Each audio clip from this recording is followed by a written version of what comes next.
नमस्कार. मी सौ शैलजा जतकर. श्री रामायणावरील प्रवचने आपण श्रवण करीत आहोत.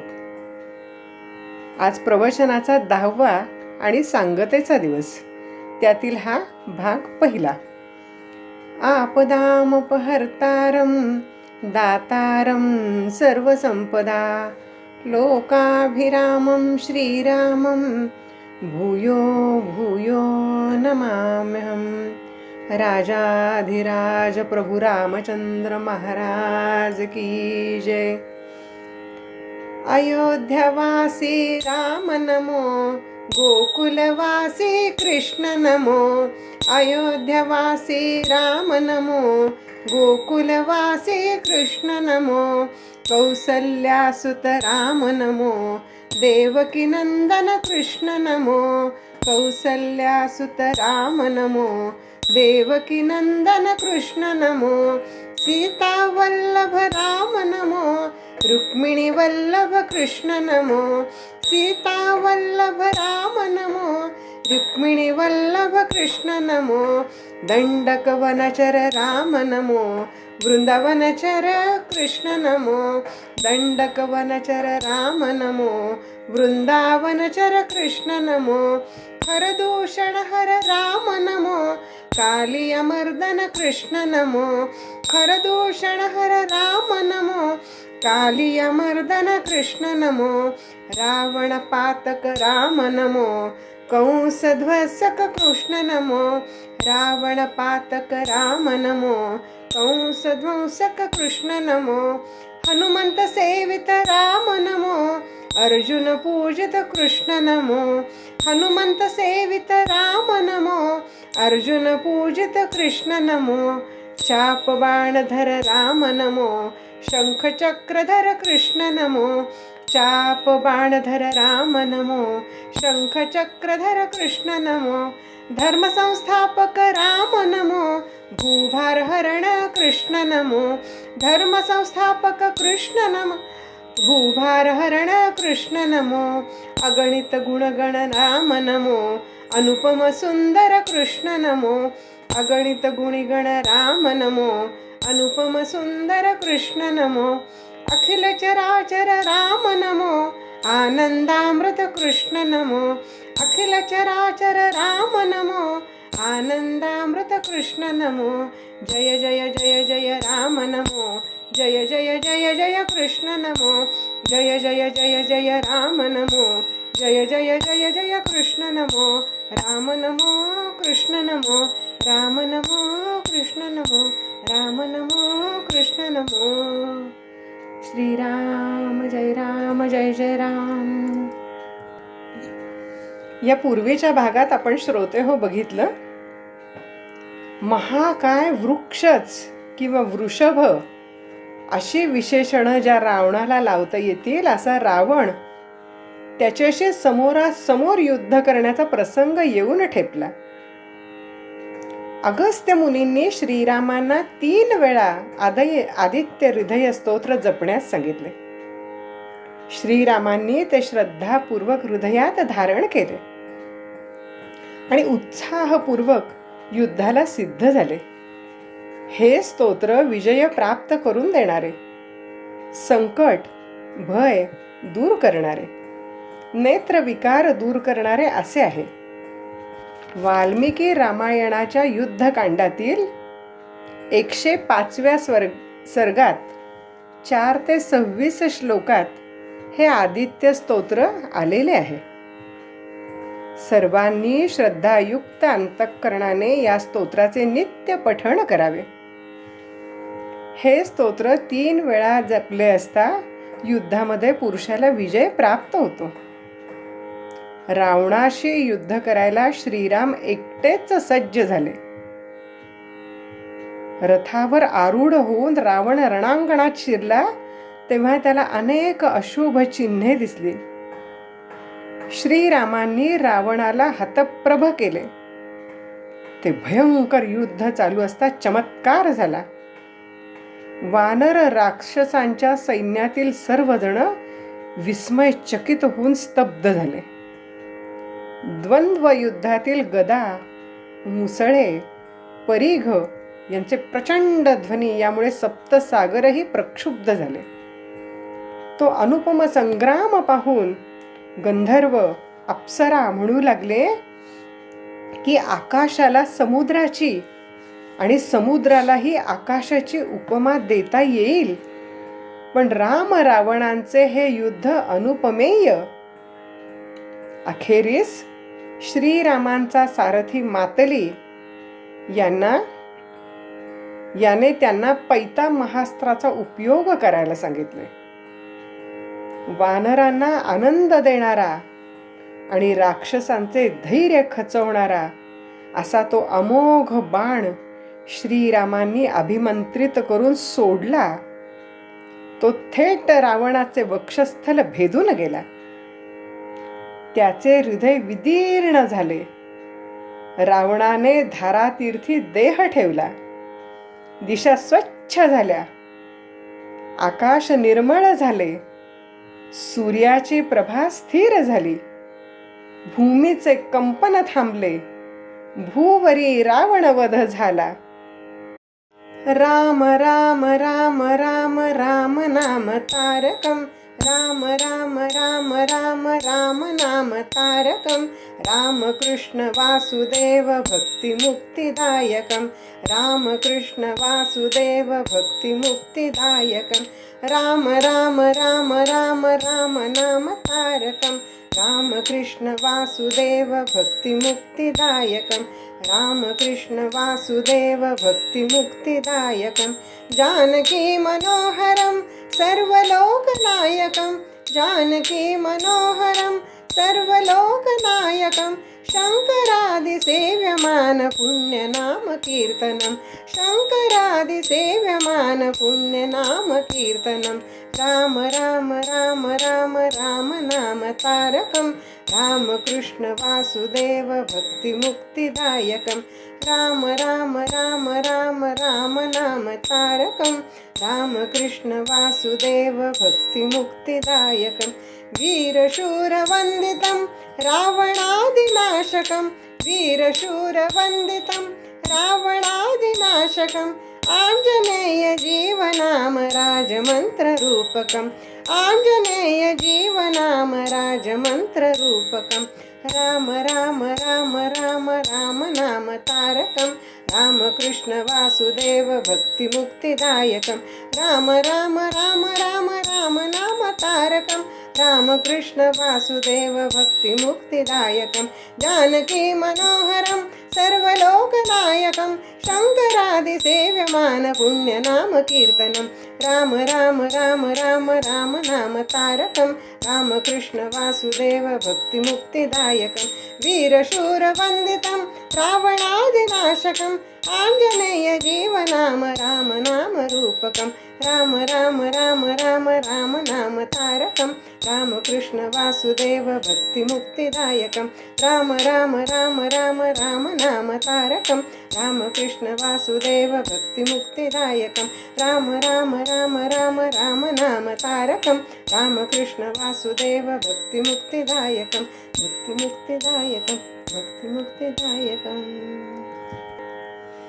देव यक्ष असुर यांच्या हातूनही ज्याचा वध होणे शक्य नव्हते त्याला एका मर्त्या जनाने मृत्यू आणला. तो जणू स्वतःच्या वधाकरता सीतेला पळवून घेऊन आला होता की काय असा राक्षस स्त्रिया विलाप करू लागल्या. मंदोदरी मृत रावणाला उद्देशून म्हणाली, पूर्वी तू इंद्रियांना जिंकून त्रिभुवन जिंकलेस, आज त्याच इंद्रियांनी तुझा पराभव केलाय. सीतेच्या पातिव्रत्याच्या तेजाने तू दग्ध झाला आहेस. अशी ही राम रावणाच्या युद्धाची कथा. ऋषी वानर यांचे संपूर्ण सहाय्य घेऊन श्रीरामांनी त्या संस्कृतीचा संगम साधला श्रोते. परंतु अखेरीस त्यांनी एकट्यानेच त्या दशानन दुरात्मा रावणाला यमसदनास पाठवले. देवांना, मानवांना, वानरांना आणि सर्वांनाच आनंद झाला, कारण आसुरी प्रवृत्तीचा आधारस्तंभच ढसळून पडला होता. श्रीरामांना जय मिळाल्यानंतर कौशिक, गार्ग्य अत्री, वसिष्ठ, कश्यप, जमदग्नी, भरद्वाज असे सर्व ऋषी त्यांना अभिवादन करण्यासाठी आले. रामांवर अभिनंदनाचा वर्षाव झाला. पुष्पवृष्टी झाली. आपणही श्रीरामांचा जय जयकार करूया. राजाधिराज प्रभू रामचंद्र महाराज की जय. या रामकथा श्रवणाच्या निमित्ताने आपण श्रीरामांच्या जवळ त्यांचा जय जयकार करून आशीर्वाद मागूया की आमच्या मनातील रावणाचा निप्पात करण्याचे सामर्थ्य आम्हाला द्यावे. आज आपल्या रामकथा संकीर्तनाचा समाप्तीचा सांगतेचा दिवस आहे श्रोतेहो. अशा तऱ्हेने दुष्ट रावण पर्व संपले. श्रीरामांनी मरणातांनी वैराणी असे म्हणून रावणाचा अंत्यसंस्कार करण्यास बिभीषणाला सांगितले. श्रीराम लंकेच्या मोहात पडले नाहीत. 14 वर्षाचा वनवास सुरू असल्याने लंकेत प्रवेशही केला नाही. लंकेचे राज्य बिभीषणाच्या स्वाधीन केले. अशी आहे आपली थोर हिंदू संस्कृती. अशा प्रभू श्रीरामचंद्रांचा कितीदा तरी विजय आणि जय जयकार केला तरी कमीच आहे. श्रीरामांनी लक्ष्मणाकरवी बिभीषणाला राज्याभिषेक करविला. त्यानंतर श्रीरामांनी हनुमंताला सांगितले की बिभीषणाला जाऊन सांग, सीतेला मंगल स्नान घालून शिबिकेत बसून माझ्याकडे घेऊन या. आता इथे एक गोष्ट लक्षात घेतली पाहिजे की श्रीरामांनी हनुमंताला परस्पर अशोकवनात पाठवून सीतेला घेऊन यायला सांगितले नाही. वास्तविक पाहता सुग्रीव काय, बिभीषण काय यांनी आपापली राज्ये श्रीरामांच्या चरणावर वाहिली आहेत. ते त्यांचे दासानुदास झाले होते. परंतु कोणतेही कार्य कोणत्याही स्थितीत योग्य मार्गानेच करायचे हे श्रीरामांच्या जीवनाचे वैशिष्ट्य आहे. आणि त्यामुळे सीता त्यागावर सुद्धा आक्षेप घेतला जातो. पण जेव्हा हा सगळा संपूर्ण समग्र चरित्रांचा रामांचा अभ्यास करू ना, त्याच वेळेला या प्रश्नाचं उत्तर आपल्या लक्षात येतं श्रोतेहो. आणि रामचरित्राचा हाच विशेष आज आपल्या जीवनाला योग्य ते वळण लावायला आवश्यक आहे आणि समर्थ आहे. रामांचा निरोप सीतेला कळवण्यात आल्यावर ती म्हणते, माझ्या पतींनी मंगल स्नान केल्याशिवाय मी करणार नाही. परंतु रामांची तशी आज्ञा आहे म्हणून ती तयार झाली. मंगल स्नान करून सीतेने अलंकार धारण केले. नंतर बिभीषणाच्या पत्नीने तिला फळं खायला देऊन तिची ओटी भरून तिला शिबिकेत बसवले.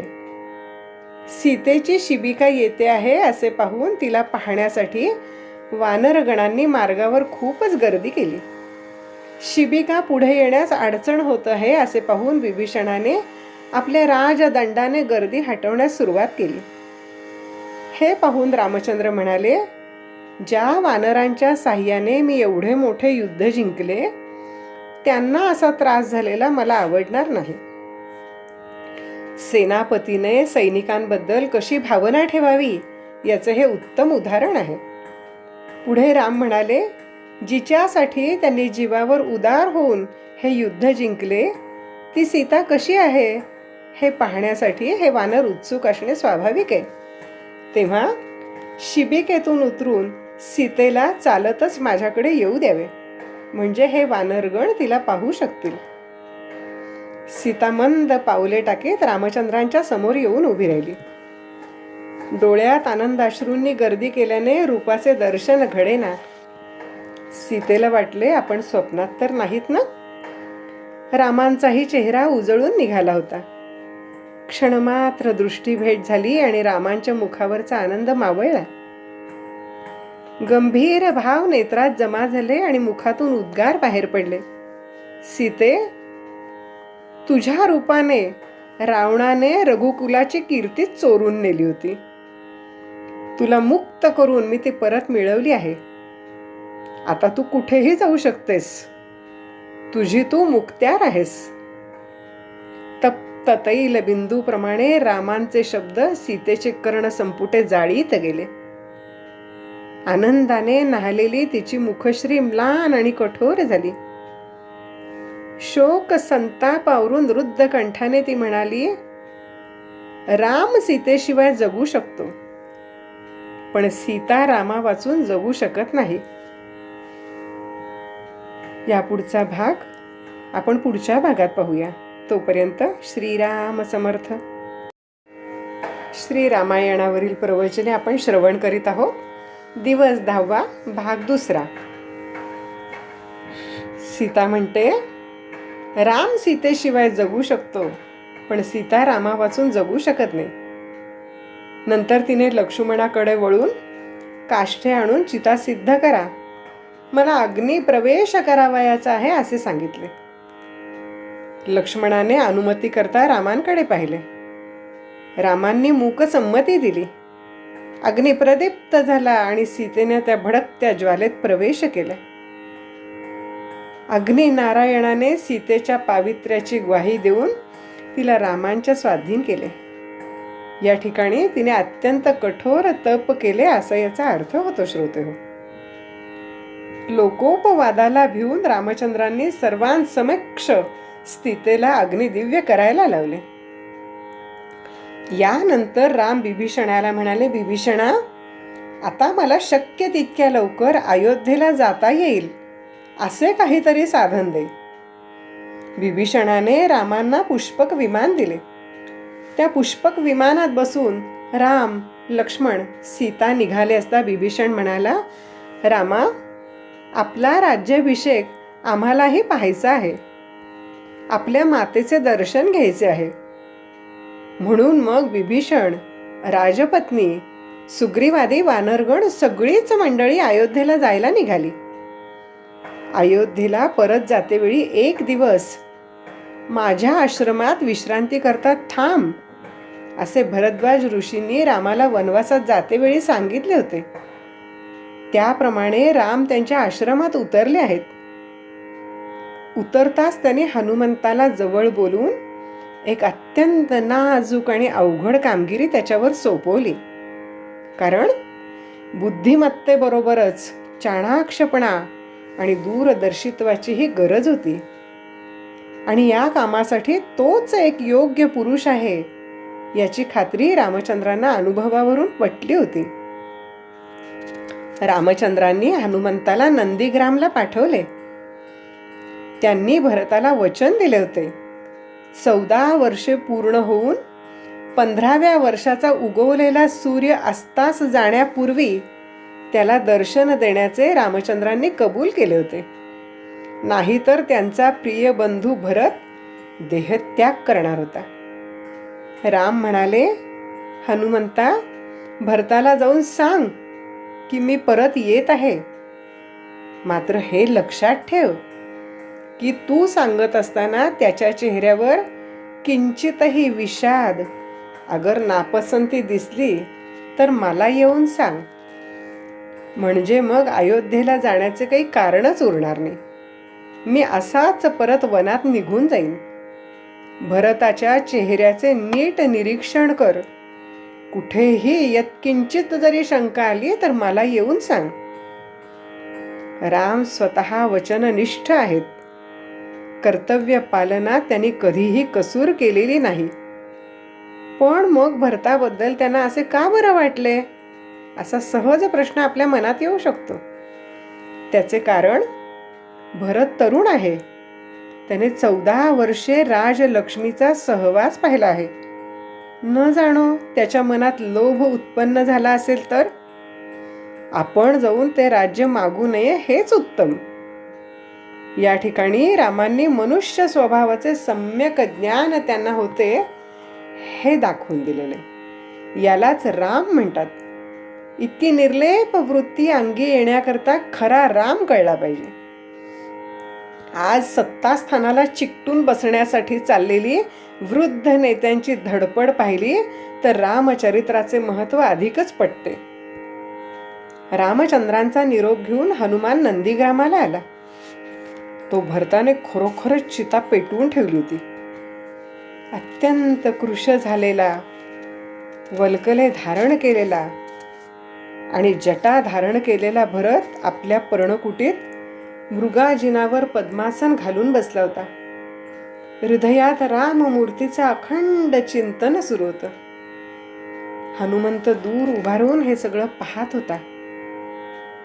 सूर्य कलू लागताच भरत चितेजवळ आला आणि प्रदक्षिणा करून हात जोडून तो अग्नीत उडी घेणार इतक्यात हनुमंताने पुढे उडी घेऊन त्याला थांबवले. अत्यंत आदराने हात जोडून भरताकडे पाहत हनुमंताने सांगितले, रामचंद्र आले आहेत. ते भरद्वाज मुनींच्या आश्रमातून आत्ताच निघतील. हनुमंताचे हे उद्गार ऐकून भरताने हर्षभराने हनुमंताला आलिंगन दिलाय. प्रेमाने गदगदलेल्या स्वराने तो म्हणाला, हे कपिश्रेष्ठा, तू माझ्या कानांना अमृतवाणी ऐकवलीस. तू धन्य धन्य आहेस. लगेच भरताने सर्व सेवक व आप्तजनांसहित रामाला सामोरे जाण्याची सिद्धता केली. रामदर्शनाची मोठ्या अधीरतेने वाट पाहणाऱ्या भरताच्या डोळ्यांचे पारणे पिटले. अतिशय सन्मानाने रामादिकांना भरत नंदीग्रामात घेऊन आला. एक दिवस राम नंदीग्रामी राहिले. दुसऱ्या दिवशी सुमुहूर्तावर रामचंद्रांनी भरतासह अयोध्येत प्रवेश केला. प्रथम भरताला मंगल स्नान करायला लावून रामांनी स्वतः मंगल स्नान केले. मंगल वस्त्रे परिधान केली. आता वसिष्ठांच्या आज्ञेवरून रामाच्या राज्याभिषेकाची तयारी सुरू झाली. चतुस्सागराच्या जलाने भरलेले सुवर्णकुंभ अभिषेकासाठी आणले. रस्त्या रस्त्यावर मंगलाचे सडे शिंपले. गुढ्या तोरणांनी अयोध्या सजली. राम आसनावर अधिष्ठित झाले असताना रामांच्या पादुका मस्तकावर घेऊन भरत त्यांच्या समोर उभा राहिला आणि म्हणाला, रामा, आपल्या राज्याची ही ठेव मी 14 वर्ष सांभाळली. आज परत ती आपल्या स्वाधीन करत आहे. राजा दशरथाच्या राज्याचा जो खजिना होता ना, तो आता दसपटीने वाढला आहे. आता हे राज्य आपण सांभाळा. श्रोते हो, ही कथा सांगताना मन अगदी भरून येतं, कंठ दाटून येतो. ही कथा सांगताना मन आजच्या व्यक्तींची तुलना करू लागते. सर्व राज्य ज्याच्या स्वाधीन आहे तो भरत राजप्रासादात न राहता पर्णकुटी बांधून राहत होता. त्याने कधीही राजवस्त्रे परिधान केली नाहीत. रामांप्रमाणेच कंदमुळे सेवन केली. पण रामांनी जे कर्तव्य त्याच्यावर सोपवले ते तो चोखपणे पार पाडित होता. असे बंधुप्रेम, कर्तव्यनिष्ठा, त्यागी वृत्ती कुठे पाहायला मिळेल का हो? भरतासारखा भरतच अनुपमेय. भरताच्या तुलनेत आजचे मंत्री, उपमंत्री, सत्तेत असणारे अधिकारी किती खालच्या पातळीवर येऊन पोहोचले आहेत याची कल्पना करणेही अशक्य आहे. त्याचे कारण त्यांच्या पुढे त्यागमय विशुद्ध जीवन जगणाऱ्या भरताचा आदर्श नाही. आणि म्हणूनच आज तरुण वर्गापुढे रघुकुलाचा आदर्श ठेवण्याची नितांत गरज आहे. भारतीय तत्वज्ञान मनुष्याला शाश्वताची पूजा करायला सांगते, अशाश्वताची नाही. राष्ट्र हे शाश्वत आहे, व्यक्ती अशाश्वत आहे. राष्ट्रदेवो भव हाच संदेश या भारतवर्षाच्या मोठमोठ्या राजांनी आपल्याला दिलेला आहे आणि आपण तो सदैव शिरोधार्य मानला पाहिजे. रामराज्य भूवर यावे असे आपल्याला प्रत्येकाला वाटते, पण रामराज्य होते कसे हे आपल्याला माहिती असल्याशिवाय ते आपण निर्माण करणार कसे? याकरिता रामराज्य कारभार करताना किती दक्ष होते, त्यांची धोरणे कशी होती, कोणत्या प्रसंगी ते कसे वागत होते, हे सगळं सगळं पाहणं अत्यंत आवश्यक आहे. युद्ध जिंकायचे असेल तर सेनापतींनी आपल्या सैनिकांच्या सुखसोयीची प्रथम काळजी घ्यावी लागते, हे रामांनी लंकेतील युद्धात दाखवून दिले. रामराज्यात प्रत्येक जण आपापले कर्तव्य योग्य रीतीने पार पाडित होता, हे फार महत्वाचे वाक्य बोलून गेले मी. आणि म्हणूनच कोणावरही अन्याय होत नव्हता. एकटा राजा कर्तव्यनिष्ठ असून चालत नाही. राजा व प्रजा यांची कर्तव्ये परस्परावलंबी असतात. दोघांचाही बरे वाईटपणा एकमेकांवर अवलंबून असतो. परकीय संस्कृतीचा पगडा आपल्या प्रजेवर बसला तर त्याची अस्मिता हळूहळू नष्ट होते. स्वतःच्या संस्कृतीबद्दल त्याला आदर, अभिमान नाही असे राष्ट्र नष्ट होते. हा सिद्धांत रामांनी पूर्णपणे जाणला होता. त्याचे एक उदाहरण आपल्याला सांगते. रावणाचा निप्पात करून विजयी झालेले रामचंद्र अयोध्येला आले. त्यावेळी त्यांच्याबरोबर विभीषण, त्याच्या राण्या, परिवार, सुग्रीव, अंगद, वानर स्त्रिया हे सर्व आले होते. राज्याभिषेक पार पडला. रामचंद्रांनी आपल्या मित्रांना यथायोग्य भेटी, नजराणे देऊन त्यांचा गौरव केला. त्यांनीही उलट आहेर देऊन आपला आदर प्रकट केला. सहभोजने झाली. रामचंद्र वाट पाहत होते, आता ही मंडळी परत जातील. शेवटी त्यांनी लक्ष्मणाला यांच्या प्रवासाची सिद्धता कर म्हणून सांगितले. त्यावेळी लक्ष्मण म्हणतो, रामा, विभीषण, सुग्रवादी आपले मित्र इथेच आपल्या सहवासात राहू इच्छितात, तर त्यांना राहू द्यावे. यावर रामांनी लक्ष्मणाला सांगितले, लक्ष्मणा, तुला राजनीतीचे ज्ञान नाही का? ही परकीय संस्कृतीची माणसे आहेत.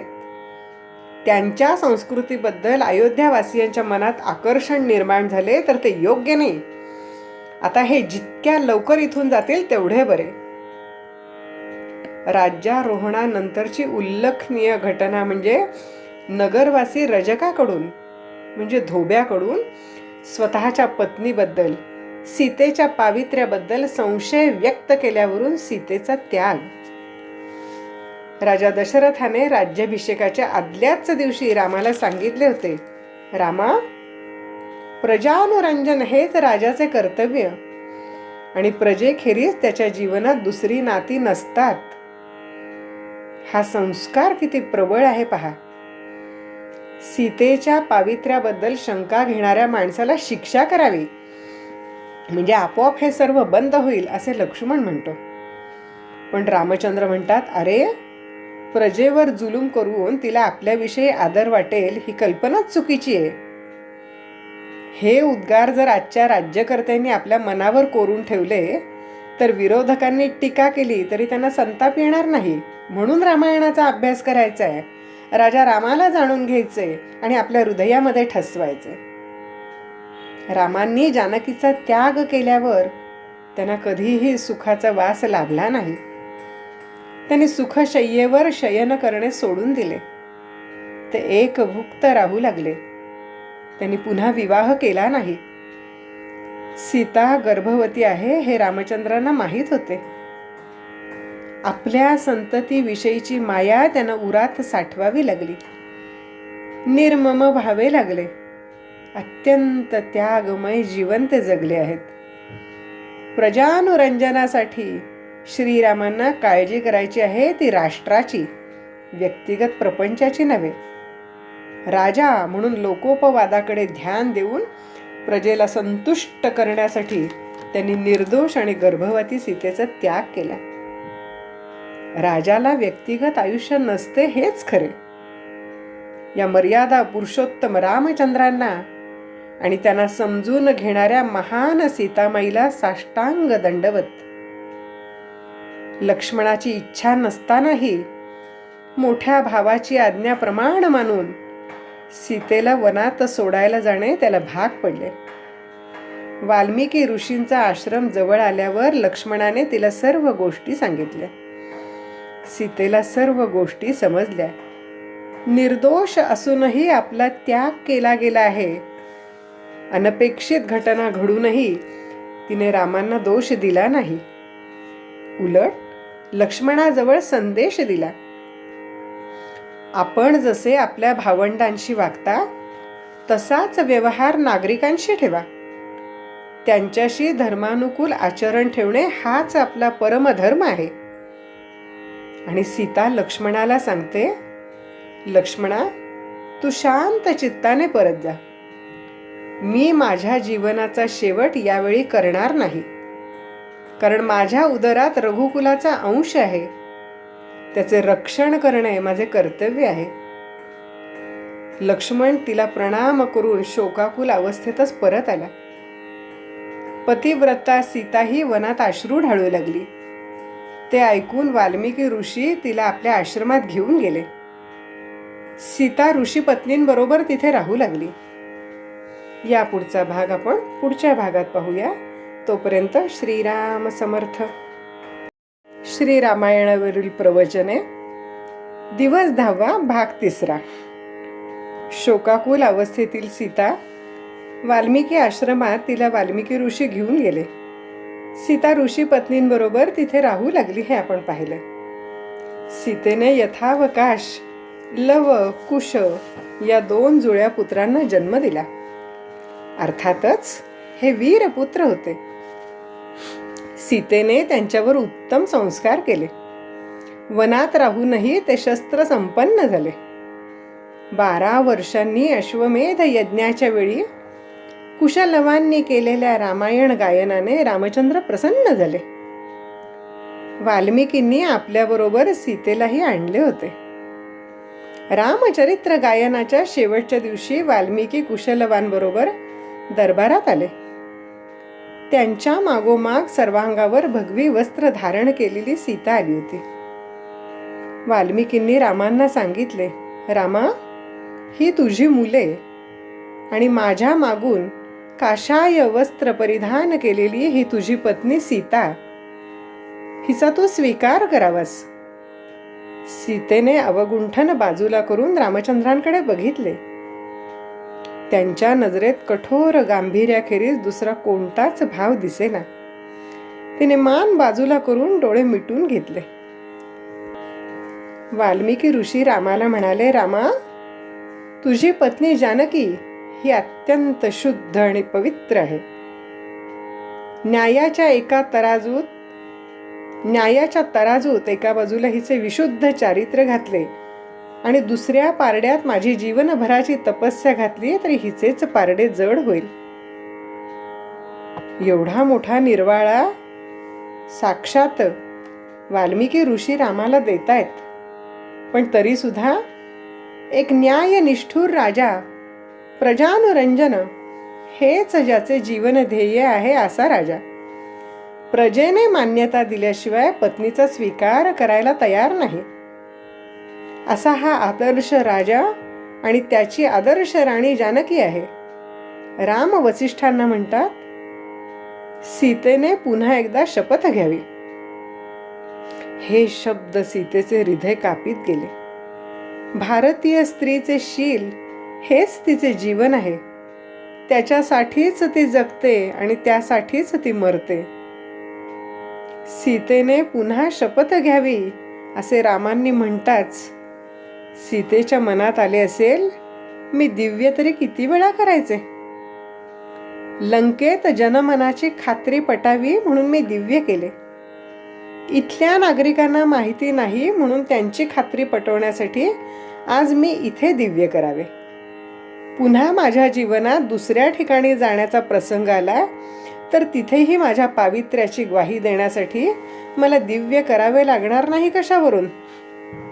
तेव्हा आज असे दिव्य करावे की ज्यामुळे कुणाच्याही मनात सीता शुद्ध होती या वाचून दुसरा विचारच येणं शक्य नाही. याच मंगलसमयी आपल्या जीवनाचा अंत करून टाकावा. याच विचाराने सीतेने हात जोडून भूमातेला वंदन केले आणि गंभीर भाव निर्भर स्वराने ते बोलली, माते, जर मी शुद्ध असेन तर मला तुझ्या उदरात घे. भूमातेने आपल्या साध्वी कन्येला स्वतःमध्ये विलीन करून घेतले. असा हा भारतभूमीचा पुण्य पुरुष श्रीराम आणि ही आदर्श पुण्य स्त्री सीतामाई, पती आणि पत्नी, राजा आणि राणी यांचा जीवनादर्श आपल्या भारताला लाभला हे आपलं परम भाग्य. आज मात्र आपण हा चिंतामणी उकिरड्यावर टाकून गारगोट्या शोधित भणंगासारखे फिरत आहोत. यापुढे तरी श्रीराम प्रभूंच्या कृपेने आपण उघड्या डोळ्यांनी आपल्या संस्कृती भांडारातील अमोल रत्न शोधून काढून त्याचे योग्य मूल्यमापन करायला शिकूया. पण हे केव्हा होईल? आपल्या देशाला स्वातंत्र्य मिळाल्यापासून अनेक गोष्टी उत्तम निपजाव्यात म्हणून शिकस्तीचे प्रयत्न सुरू आहेत. पण देशाचा नागरिक चारित्र्य संपन्न, उत्तम आचार विचार संपन्न व्हावा म्हणून कोणत्याही प्रकारचे कुणी प्रयत्न केल्याचे दिसत नाही. आणि हेच अत्यंत आवश्यक परंतु कधीही न संपणारे कार्य करण्यासाठी प्रत्येकाने आपल्या मनामध्ये राम रुजवायला हवा.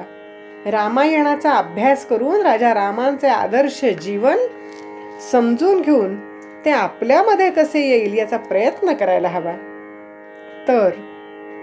तरच रामराज्य यावे किंवा रामांचे राज्य रामासारखे असावे, हे रामराज्य प्रत्यक्षात कसे घडेल याचा विचार आपण करू शकू. सर्वसाधारणपणे कथा केल्याशिवाय जाणे योग्य नाही.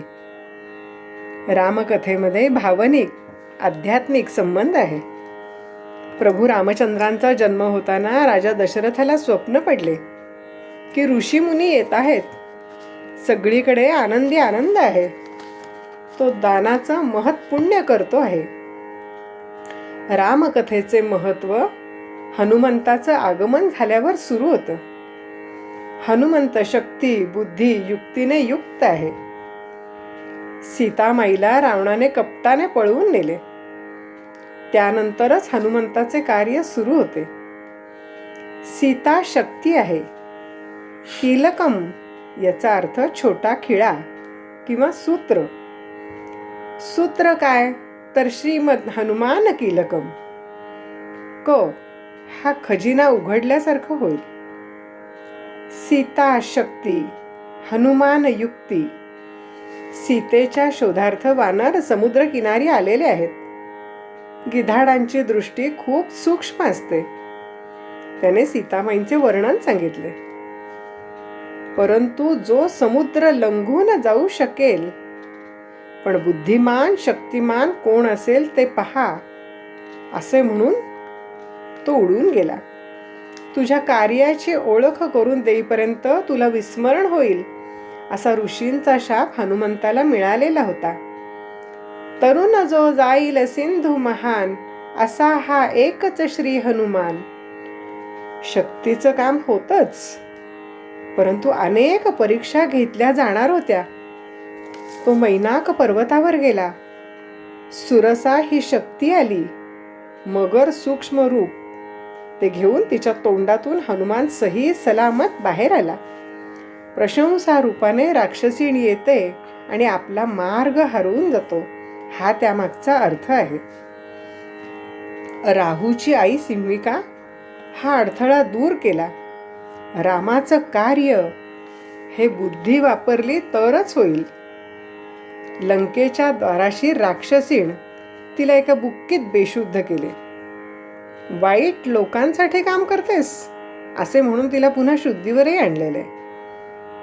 अंगणात तुळस, मुखात रामनाम, यामुळे बिभीषणाची ओळख पटली.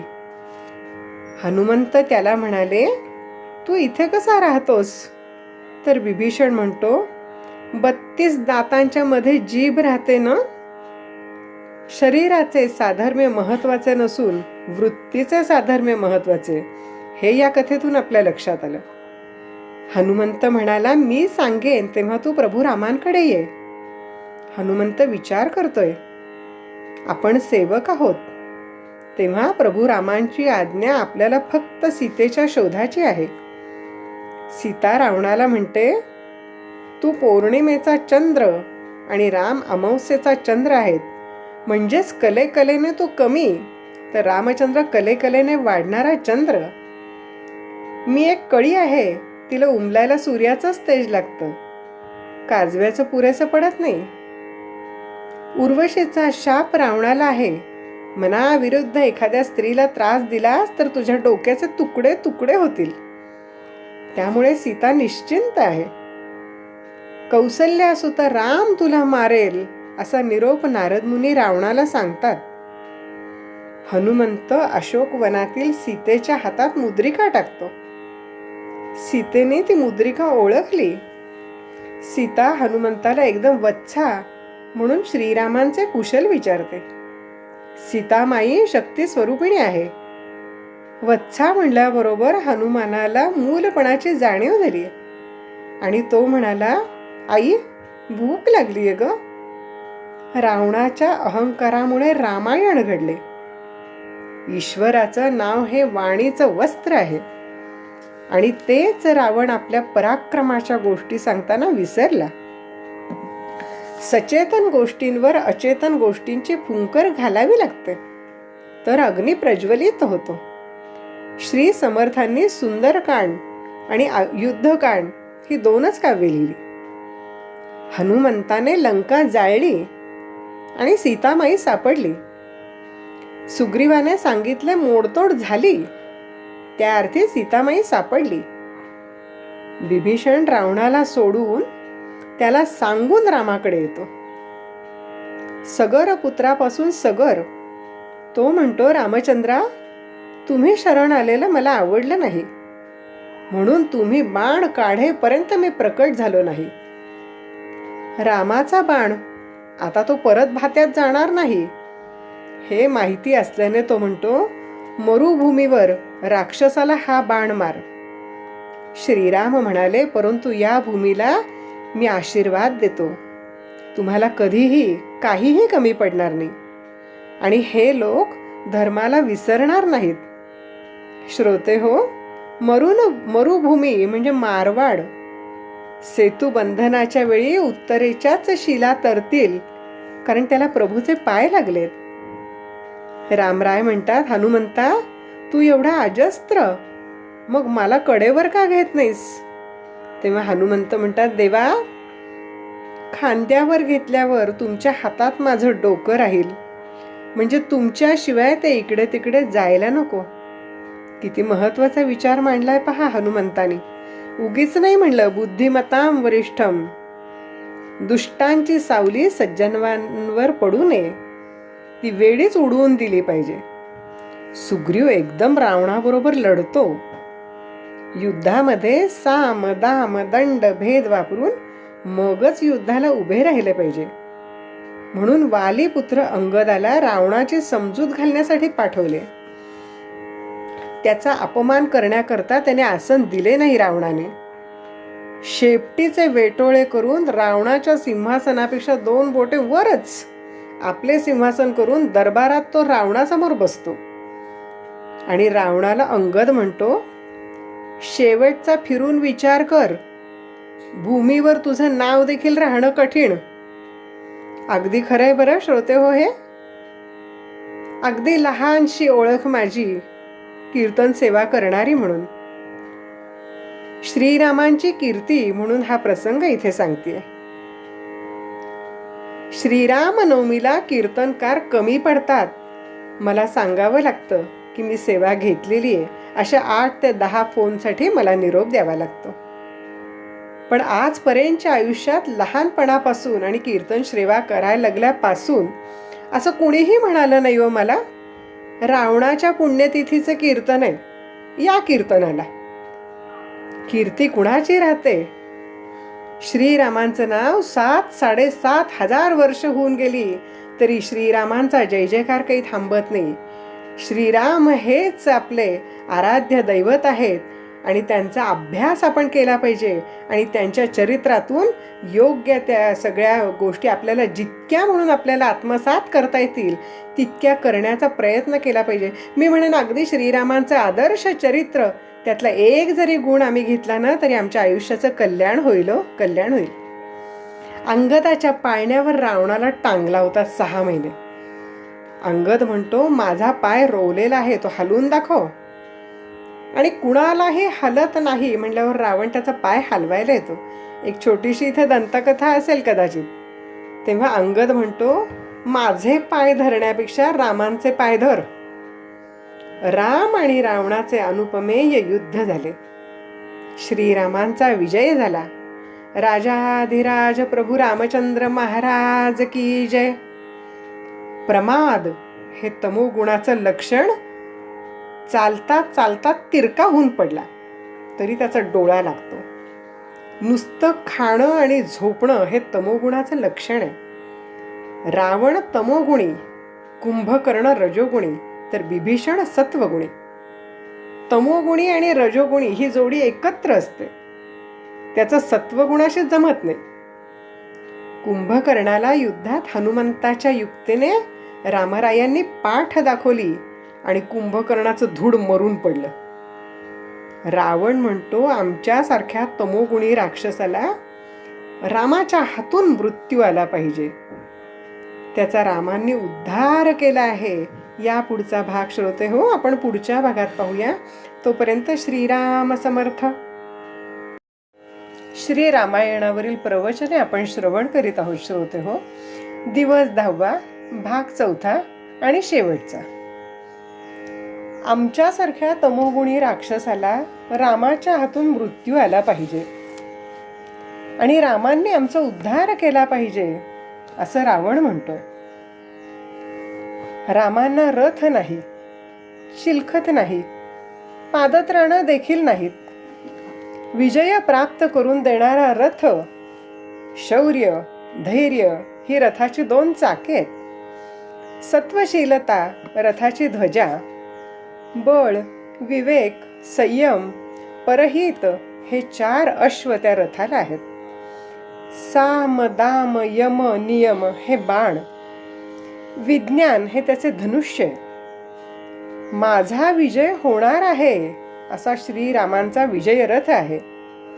बिभीषणाला अभिषेक करून राज्य दिल्यावर बिभीषण म्हणतो, रामा तुम्ही आता इथेच राहा.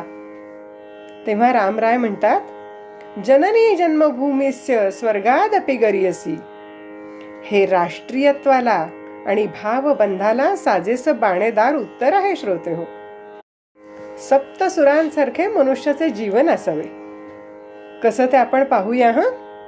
सा म्हणजे सामर्थ्यवान, रे रेखीव, तर ग गतिशील, म महत्ता, प पराक्रम, ध धर्मनिष्ठा, नी नीतिमत्ता आणि सा साक्षेपी.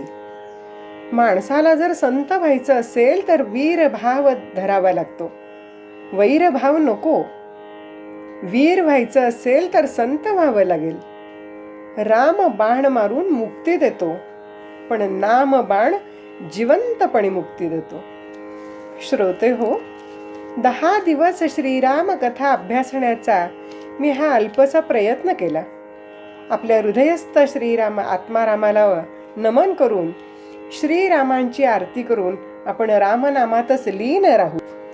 श्रीरामांचे संस्कार, त्यांचे आदर्श राज्य हे अत्यंत महत्त्वाचे गुण वर्णन करण्याचा प्रयत्न केला. ते एवढ्याचसाठी की वाल्मिकी ऋषींनी आपल्या पुढे राजा रामाचं, राम हे मानव अवतारातील आहेत, मनुष्य आहेत, त्यांना देव मानून आपल्या पुढे त्यांचं चरित्र त्यांनी ठेवलं नाही. तेव्हा त्यातून आपण हा संस्कार घ्यायचा आहे की त्या मनुष्य देहाने असं काहीतरी कार्य करावं की मूरत से कीरत बडी, बिन पंख उड जाय. मूरत तो जाती रहे, कीरत कबहू न जाय. काही माणसं देहानं गेली, जावं लागेल, पण कीर्ती रूपाने अमर झाली. श्रोते हो, इतके वर्ष मी कीर्तन सेवा केली, पण रावणाच्या पुण्यतिथीचे कीर्तन करायला या असं मला कुणी बोलवलं नाही. आणि रामनवमीला कीर्तनकार कमी पडतात. कुणाची कीर्ती राहिली हो? 100 कौरव आणि 5च पांडव आहेत. पांडवांची नावं घेतली जातात, कौरवांची कमीत कमी कीर्तनात तरी घेतली जात नाहीत. श्रीमंतांचे, सत्ताधाऱ्यांचे पुतळे उभे केले जातात, त्याखाली त्यांची नावेही झळकतात. पण नावाची पाटी पहावी आणि कोण हे फलाणे फलाणे असे विचारण्याचा प्रसंग यावा. यावरूनच विकत घेतलेल्या या तथाकथित कीर्तीचे मोल दिसून येते. पण श्रीरामांचे नाम, त्यांचा अतुलनीय पराक्रम, त्यांचा आदर्श आपल्याला आजही अलौकिक समाधान, आनंद प्राप्त करून देणारा असा आहे. श्रीराम आणि त्यांचे अनुपमेय अवीट गोडीचे चरित्र आपल्या प्रत्येकाच्या हृदयस्थ सिंहासनावर विराजमान झालेले आहे. ते केवळ त्यांचे आदर्श, उत्तुंग चरित्र यामुळेच दिगंतात श्रीराम कीर्तीची ध्वजा फडकत राहील. आपणही कीर्ती रूपे उरावे यासाठी श्रीरामांचा एक तरी गुण अंगी बाणवण्याचा प्रयत्न केला पाहिजे. श्रीराम सीतामाई सुवर्ण सिंहासनावर विराजमान झालेले आहेत. आपण उत्तम अलंकार वस्त्र धारण करून आरतीची तबक सुंदर सजून श्रीरामांना आपल्या पंचप्राणांच्या ज्योतीने आपण आरती करायची आहे. पुष्पक विमानातून श्रीराम अयोध्येमध्ये उतरलेले आहेत. सहस्त्रावधी डोळे श्रीरामांना ओवाळू लागले. सहस्त्रावधी कंठ त्यांचा जय जयकार करू लागले. पुष्पकयानातून उतरले स्वर्ग सौख्य साकार. त्रिवार जय जयकार रामा, त्रिवार जय जयकार. तुला चिंतिते सुदीर्घ आयु, पुण्यसलीला सरिता सरयू. पुलकित पृथ्वी पुलकित वायू, पुलकित पृथ्वी पुलकित वायू. आज हल्ले परी जाहला नगरीचा उद्धार. त्रिवार जय जयकार रामा, त्रिवार जय जयकार. तव दृष्टीच्या पावन स्पर्शे आज मांडिला उत्सव हर्षे. मने विसरली 5 शतके सुसज्ज आहे तव सिंहासन. करी प्रभो स्वीकार. त्रिवार जय जयकार रामा, त्रिवार जय जयकार. समय वर्षतील मेघधरेवर सत्यशालिनी धरा निरंतर. सेवारत जन स्वधर्म तत्पर. शांती शांती मुनी वांछिती ती घेवो आकार. त्रिवार जय जयकार रामा, त्रिवार जय जयकार, त्रिवार जय जयकार. आपल्या पंचप्राणांच्या ज्योतीने श्रीरामांना आरती ओवाळायची आणि यानंतर श्रीरामांची आपण आरती करायची आहे. श्रीराम जय राम जय जय राम. श्रीराम जय राम जय जय राम. आरती ओवाळू पाहू सुंदर मेघश्याम. आरती ओवाळू पाहू सुंदर मेघश्याम. रत्नखचित मणिवर्णू काय मुकुटी. आरती ओवाळू 14 भुवनांचा पती. राम श्रीराम जय राम जय जय राम. जनकाचे ताट करी धनुष्य बाण.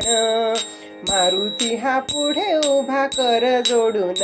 राम श्रीराम जय राम जय जय राम. भरत शत्रुघ्न दोघे चामरवारीती. स्वर्गामधुनी देव पुष्पवृष्टी करीती. राम श्रीराम जय राम जय जय राम. विष्णुदास नामा म्हणे मागणे हेची. अखंडित सेवा घड रामचंद्राची. राम श्रीराम जय राम जय जय राम. आरती मारुती रायाची करूया श्री वायुकुमाराची. करूया श्री बलभीमाची. प्रभाती चैत्र पौर्णिमेला अंजनी सूत जन्म आला. भुकेने व्याकुळ झालेला पकडू पाहे सूर्याला. गगनी उड्डाण कापे त्रिभुवन भ्याल सुरगण. आरती मारुती रायाची करूया वायुकुमाराची. करूया श्री बलभीमाची. भरारी भूमी पुत्राची. आरती मारुती रायाची. नाश करी जाळून लंकेचा. लाविला शोध जानकीचा. वाचवी प्राण लक्ष्मणाचा. दास हा प्रभू श्रीरामाचा, वीर हनुमान राघवी शरण, सेवी प्रभु चरण.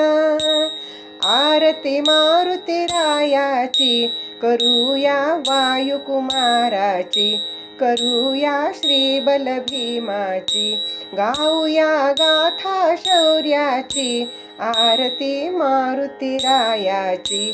प्रार्थना आमुची हनुमंता, महाबली तूच प्राणदाता, धूर्त तू रुद्र बलवंता, पुरातन तूच पुण्यवंता. देई तू भक्ती, देई तू शक्ती, देई तू युक्ती, आरती मारुती रायाची, करूया वायुकुमाराची, करूया श्री बलभीमाची, करूया श्री बलभीमाची. श्रीरामांचं बोट धरून आपण या नौकेमध्ये बसायचं आहे आणि निश्चितच हा भवसागर पार करून नेणारे रामराय आहेत.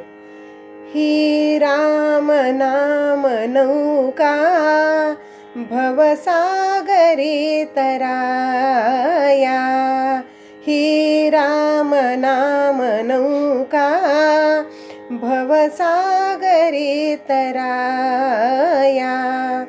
मद मोह लोभ सुसरी, किती डंखिती विषारी, ते दुःख शांत वाया, यांत्रिक राम राया. ही राम नाम नौका भवसागरी तराया. सुटले अफाट वारे, मन तारू त्यात बिथरे, त्या वादळातून या नेईल राम राया. ही राम नाम नौका भवसागरी तराया.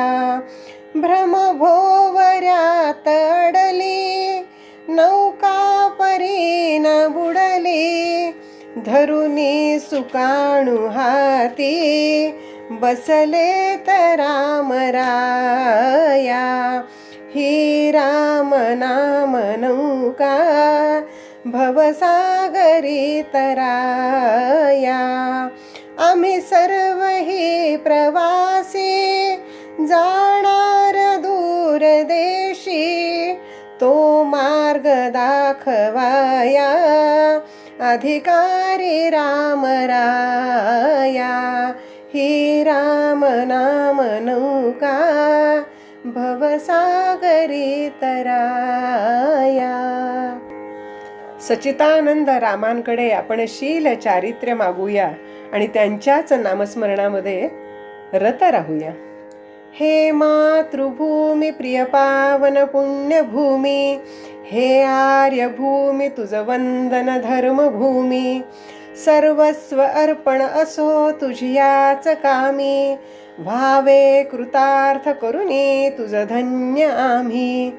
हे ईश्वरा सच्चिदानंद रामा, आम्हा शील चारित्र्य द्या उज्ज्वल, व्हावे सती सद्गुणी धीर आम्ही, असे द्या आम्हा शक्ती बुद्धी बल. देशार्थ धर्मार्थ काया झिजावी, वसो अंतरी पूर्ण हिंदूपण, सीता सती पद्मिनी वीर लक्ष्मी, तसे प्राप्त होवो आम्हा जीवन. भारत माता की जय. श्रोते हो, 10 दिवसापासून आपण श्रीराम कथा अभ्यासण्याचा प्रयत्न केला. मोठ्या शांत चित्ताने आणि प्रेमाने मी सांगितलेल्या ह्या कथेचं आपण श्रवण केलं. आपल्या हृदयस्थ आत्मारामाला मी नमस्कार करते. जे काही आवडलं असेल ते प्रभू श्रीरामांचं ते त्यांच्याच चरणी अर्पण करते आणि जे आवडलं नसेल ते तिथंच सोडून द्या आणि आपण राम नाम चिंतनात अखंड राहूया. हीच त्या श्रीराम प्रभूंच्या चरणी प्रार्थना. राजाधिराज प्रभू श्रीरामचंद्र समर्थ. श्रीराम समर्थ. समर्थ श्रीराम.